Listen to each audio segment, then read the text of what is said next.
Hello to all, welcome back my YouTube channel CKS Lectures।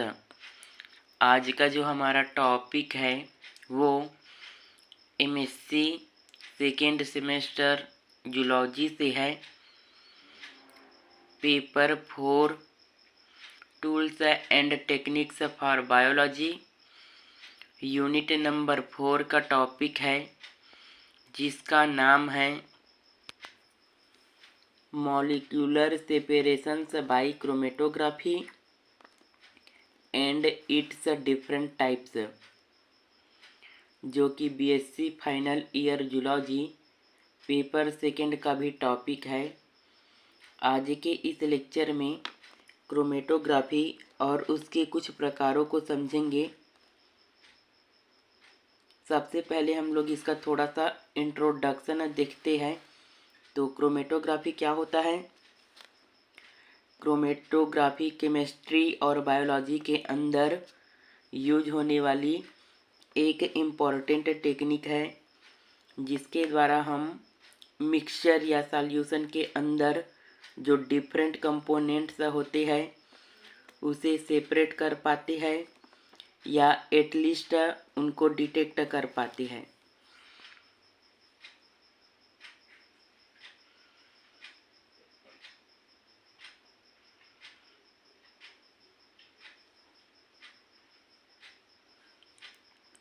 चलिए अब मैं आप लोगों को क्रोमेटोग्राफी शब्द का अर्थ समझा देता हूँ।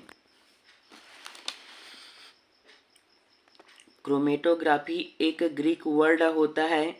क्रोमा का मतलब होता है कलर और ग्राफी का मतलब होता है टू राइट।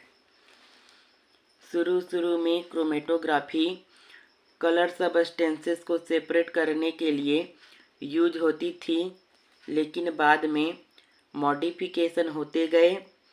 अभी क्रोमेटोग्राफी की बहुत सारे टाइप्स है और इसके विभिन्न कार्य है।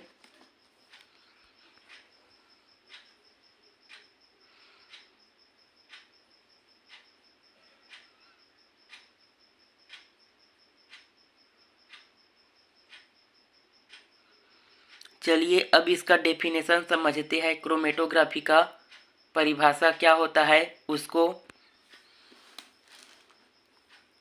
यह एक ऐसी टेक्निक है जिसमें हम किसी सॉल्यूशन के अंदर जो सॉल्यूट्स मतलब विलेय होते हैं उनको डिटेक्ट कर पाते हैं और उनको सेपरेट भी कर पाते हैं। अब हमको पता है सॉल्यूशन क्या होता है। सॉल्यूशन सॉल्यूट्स से मिलकर बना होता है। सॉल्यूट्स एक हो सकती है, दो हो सकती है, तीन सॉल्यूट्स हो सकते हैं। तो उन सॉल्यूट्स को हमको डिटेक्ट करना है या सेपरेट करना है तो हम क्रोमेटोग्राफी के द्वारा कर पाएंगे।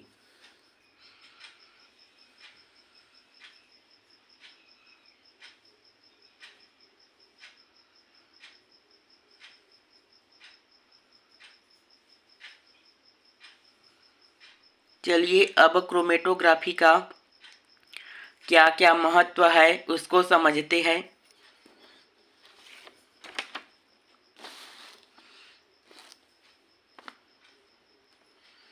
किसी मिक्सचर के अंदर जो कंपोनेंट है उसको आइडेंटिफाई करने के लिए क्रोमेटोग्राफी यूज की जाती है।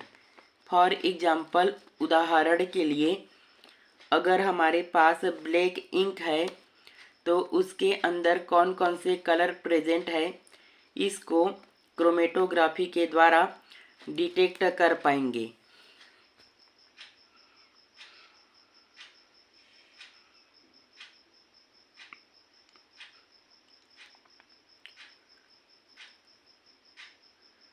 अगला जो इसका इम्पोर्टेंस है क्रोमेटोग्राफी का वो है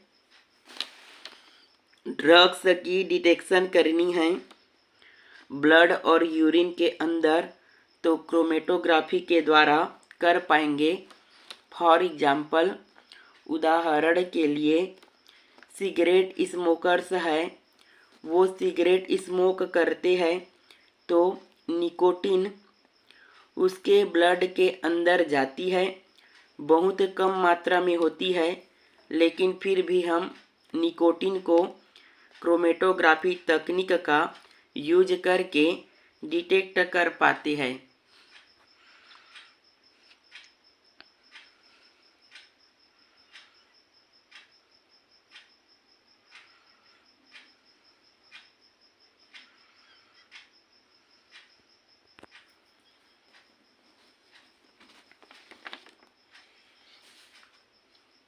चलिए अब हम लोग टाइप्स देखते हैं क्रोमेटोग्राफी के, कितने प्रकार के होते हैं क्रोमेटोग्राफी उसको समझते हैं।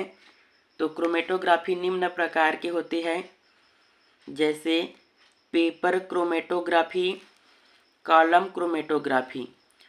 कॉलम क्रोमेटोग्राफी को एडजॉर्प्शन क्रोमेटोग्राफी भी कहा जाता है। इसके अलावा क्रोमेटोग्राफी के और भी बहुत सारे प्रकार होते हैं, लेकिन इस लेक्चर में हम लोग सिर्फ पेपर क्रोमेटोग्राफी और कॉलम क्रोमेटोग्राफी को समझेंगे।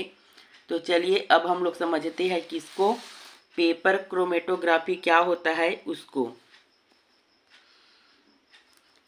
तो पेपर क्रोमेटोग्राफी में दो फेजेस होती है, एक होता है स्टेशनरी फेज, दूसरा होता है mobile phase. Stationary phase static phase है, यानी जो मूव से नहीं कर रहा वो पेपर होता है। मोबाइल फेज यानी जो मूविंग फेज है वो सॉल्वेंट होता है, मोस्टली वाटर होगा। यहाँ पर हमने एक ऑपरेटर्स पहले से तैयार करके रखा है, आप लोग चित्र में देख सकते हैं। ये एक बीकर है और हमारा क्या इरादा है, एक इंक स्पॉट है, एक इंक का कतरा है, इसको डिटेक्ट करना है कि इस इंक के अंदर कौन कौन से कलर प्रेजेंट है। इसके लिए हम एक एक्सपेरिमेंट पेपर क्रोमेटोग्राफी परफॉर्म कर सकते हैं। इसके लिए एक बीकर चाहिए और एक पेपर चाहिए जो स्टेशनरी फेज के लिए यूज होगा। पेपर के ऊपर हमने ब्लैक कलर का इंक स्पॉट लगा दिया और हमें देखना है कि ये ब्लैक कलर कौन कौन से कलर डाइस मतलब रंजक से मिलकर बना है। तो क्या है, हमने ब्लैक इंक स्पॉट डाल दिया पेपर पर और पेपर पर ये ब्लैक इंक स्पॉट हमने ड्राई होने दिया, सूखने दिया, और फिर बीकर के अंदर जो वाटर है उसके अंदर पेपर को इस तरीके से डिप कर दिया, मतलब डुबो दिया कि वे जो इंक स्पॉट है डीप ना हो। ये इंक स्पॉट इस सॉल्वेंट मतलब जो वाटर है से ऊपर ऊपर रहे, जैसे कि आप लोग चित्र में देख सकते हो। अब क्या होगा, वाटर जो है एराइज होना शुरू होगा। Water start rising due to capillary action. Capillary action के द्वारा आप लोग चित्र में देख सकते हैं, वाटर जो है पेपर पर आना स्टार्ट होता है। ठीक है, यहाँ पर पेपर पर आ गया है वाटर। ठीक है, किसके द्वारा, कैपिलरी एक्शन के द्वारा। इसलिए वाटर को मोबाइल फेज कहा जाता है। क्यों बोला जाता है वाटर को मोबाइल फेज, क्योंकि वाटर जो है मूवमेंट कर रहा है, गति कर रहा है। ठीक है, इसलिए वाटर को मोबाइल फेज कहा जाता है। और पेपर को स्टेशनरी फेज कहा जाता है, क्योंकि पेपर जो है वो मूव से नहीं कर रहा है। और इंक स्पॉट हमारा क्या है, सोर्स है जिसे हमें डिटेक्ट करना है।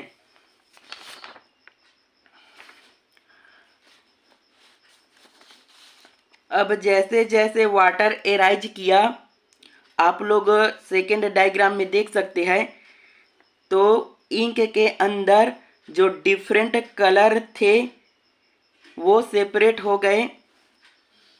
Ink separates into colors present in it on basis of molecular weight and type, आणविक भार और प्रकार के आधार पर। ठीक है, आप लोग सेकेंड डायग्राम में देख सकते हैं। तो जिन कंपोनेंट्स का मॉलिक्यूलर वेट कम था वो वाटर के साथ ज़्यादा ऊपर जाएंगे,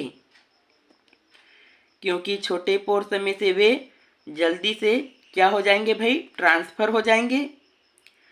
और जिन कंपोनेंट्स का मॉलिक्यूलर वेट ज़्यादा होता है वो नीचे रह जाती है। चलिए अब मैं आप लोगों को जो पेपर क्रोमेटोग्राफी समझाया हूँ उसका नोट्स दिखा देता हूँ।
चलिए अब हम लोग जो क्रोमेटोग्राफी का दूसरा प्रकार है कॉलम क्रोमेटोग्राफी उसको समझते हैं।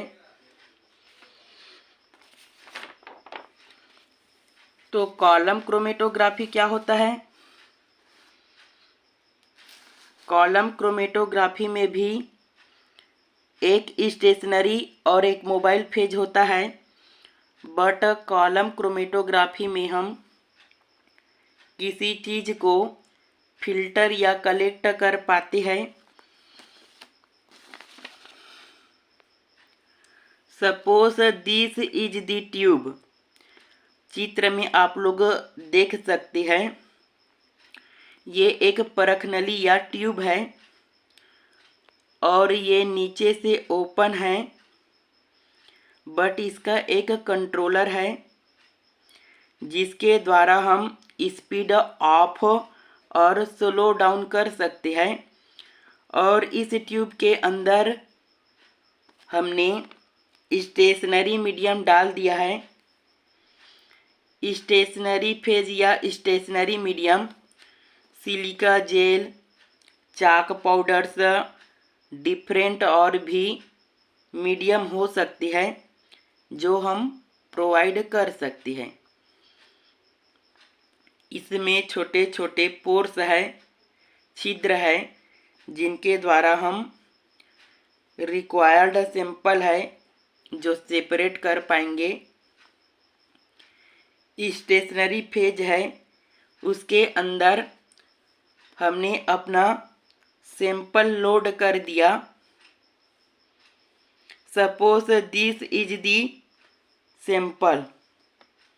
इस ग्रीन कलर के अंदर हमको सैंपल नज़र आ रहा है, इसको लोड कर दिया और इसके अंदर जो कंपोनेंट है उसको हमें डिटेक्ट करना है और सेपरेट करना है। सेकेंड डायग्राम देखिए। नेक्स्ट फेज में हम देखेंगे कि ऊपर से हम मोबाइल फेज को रन कराएंगे। सपोज यहाँ पर मोबाइल फेज क्या है, वाटर है, तो वाटर का सोर्स हम डालेंगे। वाटर इन पोर्स से जो स्टेशनरी फेज है, सिलिका जेल, इनसे पास होना शुरू हो जाएगा और जो हमारा सैंपल है उसको सेपरेट करना शुरू कर देगा, अपने साथ ले जाना शुरू कर देगा।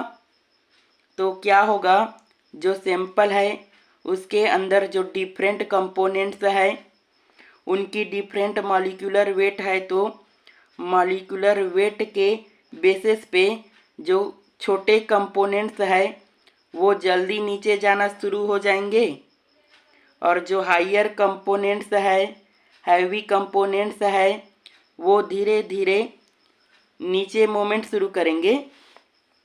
तो यहाँ पर हम देख पा रहे हैं कि सेपरेशन शुरू हो गई सैंपल के अंदर।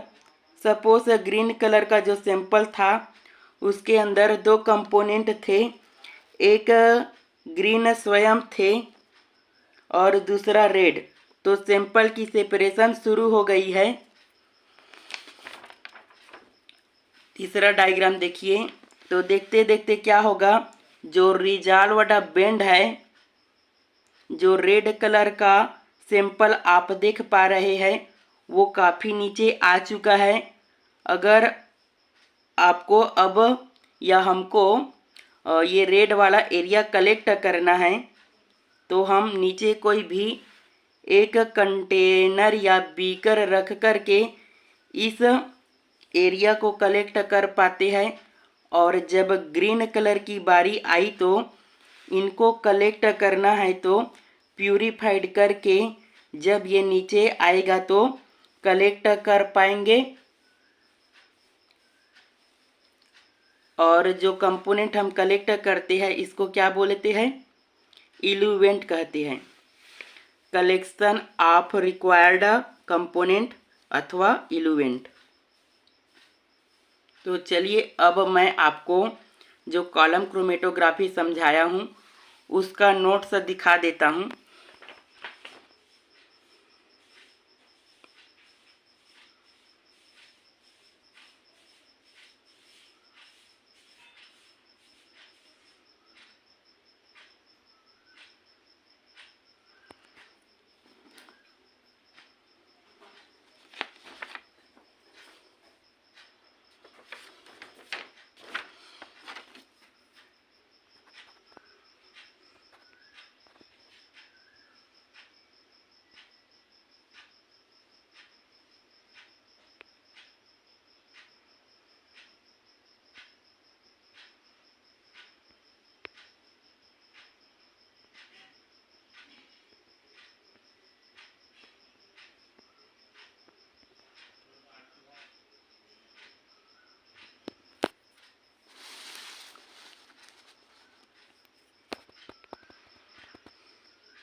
तो कॉलम क्रोमेटोग्राफी में क्या होता है, आप फिल्ट्रेशन कर पाते हैं चीज़ों को, उनको कलेक्ट कर पाते हैं।